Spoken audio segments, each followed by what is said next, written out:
नमस्कार दोस्तों, दलितों को राजनीति की समझ के बहस पर आपको बता दें, दिलबाग भाई ने कहा उन्होंने कि 2019 के लोकसभा चुनाव से कुछ दिन पहले की बात है कि एक दिन कुछ दोस्तों से आपको बता दें राजनीतिक पर बहस छिड़ी हुई और वहाँ पर छिड़ी हुई थी और मुझे भी सुनने में मज़ा आ रहा था। दिलबाग भाई बोल रहे हैं। तभी एक साथी ने कहा कि आज के दौर में दलित वर्गों का सबसे बड़ा नेता कौन है। मेरी भी जानने की उत्सुकता जागी। तभी लगभग सभी ने बहुमत से माना कि मायावती दलितों की सबसे बड़ी नेता है। मैंने उनसे कहा कि अगर मायावती यानी बहन जी दलितों की सबसे बड़ी नेता है तो फिर दलित वर्गों के लिए आरक्षित सीटों पर उनके सबसे ज़्यादा सांसद होने चाहिए थे, लेकिन उनकी पार्टी के लोगों को तो संसद तक पहुंचने से रोकने के लिए ज़्यादातर दलितों ने बसपा को वोट नहीं दिया। सबकी बोलती बंद क्यों हो गई।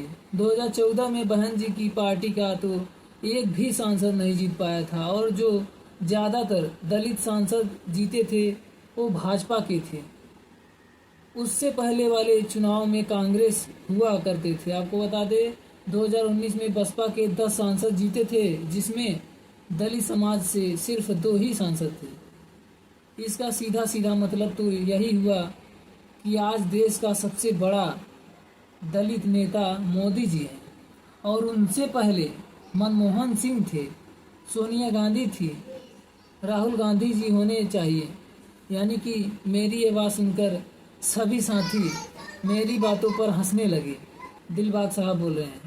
मैंने बड़े भोलेपन में उनके हंसने का कारण पूछा तो उन्होंने बताया कि दलित, आदिवासी या पिछड़ों को राजनीतिक और लोकतंत्र में वोट की ताकत के बारे में कुछ पता होता तो आज दलित, आदिवासी और पिछड़ों के ही मुख्यमंत्री व प्रधानमंत्रियों की लंबी लिस्ट होती। लेकिन मैं भी कम चालू आदमी नहीं था। दिलबाग बोल रहे हैं कि अपनी मूंछों पर मरोड़ लगाई और कहकर आ गया कि तुम लोगों को राजनीति का क ख ग तक आता नहीं है। और वो मेरी बात सुनकर हंसने लगी। उनकी देखा देखी में मैं भी हंसने लगा। हो गई बराबरी, काम खत्म, मिल गई सत्ता। अब दलितों को कितना राजनीतिक आती है उसकी चर्चा भी कर लेते हैं। कुछ रटी रटाई बकवास करनी ही राजनीतिक आपको बता दे सोच नहीं सिखाती, राजनीतिक समझ नहीं है। मायावती तो कांसीराम के मिशन को कहते हैं लोग कि खा गई। उसने बसपा को डुबो दिया है, उसको राजनीति से संन्यास लेना चाहिए वगैरह वगैरह कई भ्रामक खबरें चलाई जाती है। लेकिन ये भांग पिए हुए लोगों को ये भी तो बताना चाहिए कि मान्यवर साहब कांसीराम के समय में उनके साथ कितने लोग थे। अगर साथ थे तो देश के कितने राज्यों में बसपा की सरकारें हुआ करती थी, कौन कौन मुख्यमंत्री उस राज्यों में हुआ करता था, कितनी परसेंटेज वोट मिली थी, कितनी बार बसपा के प्रधानमंत्री बने थे। कल भी ये समाज और इसके बाद दिशाहीन युवा ऐसे ही वोट काटने वाले संगठन बनाकर मान्यवर कांसीराम के बारे में बकवास किया करते थे और आज भी वही कर रहे हैं।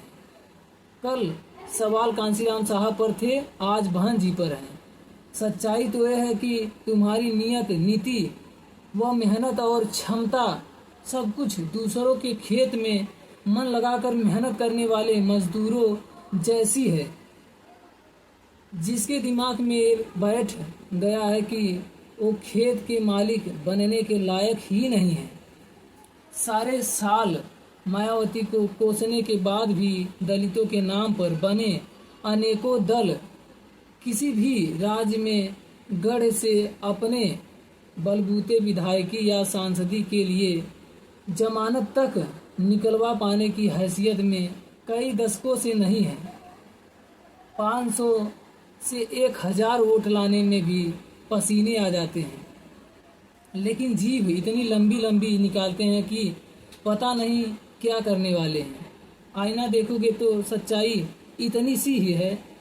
90 के दशक से ही हमारे घरों में बैठे टीवी एंकर रूपी मेहमान बताते रहे कि बसपा खत्म हो गई, अब खत्म हो गई, खत्म होने वाली है वगैरह वगैरह कहकर भ्रामक खबरें चलाई जाती है।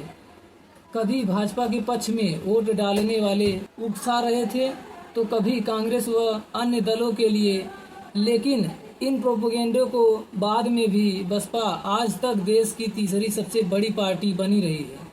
कुछ तो बात है इनकी विचारधारा में, नहीं तो अब तक इनकी दर्जा भी समाप्त हो गई होती। 2003 में माननीय साहब कांशीराम के ब्रेन स्ट्रोक के बाद, उनके राजनीतिक से दूर होने के बाद 2004 लोकसभा चुनाव में या 2006 में उनकी मृत्यु के बाद 2007 का यूपी विधानसभा चुनाव हो या 2009 का लोकसभा चुनाव हो या फिर 2012 का यूपी विधानसभा चुनाव, बहन जी ने हर बाधा को पार करते हुए अपने मतदाताओं को संभालने रखने में अच्छे तरीके से वोटों में इजाफा करते हुए माननीय साहब कांशीराम के बताए गए मार्ग व सामाजिक व राजनीतिक मिशन को पीछे नहीं जाने दिया। 2014 लोकसभा चुनाव से आज तक हिंदुत्वी रंग में रंगा दलित समाज धर्म के आगे सोच पाने में अभी अपनी राजनीति को कमजोर करने में लगा है।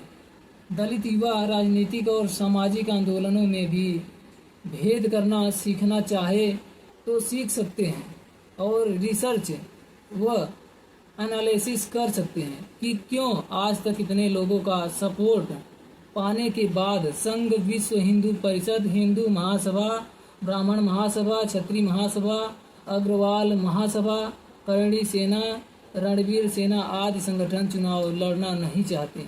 2019 में 10 सांसदों तक पहुंचे, लेकिन 2022 में अपने सबसे मजबूत गढ़ में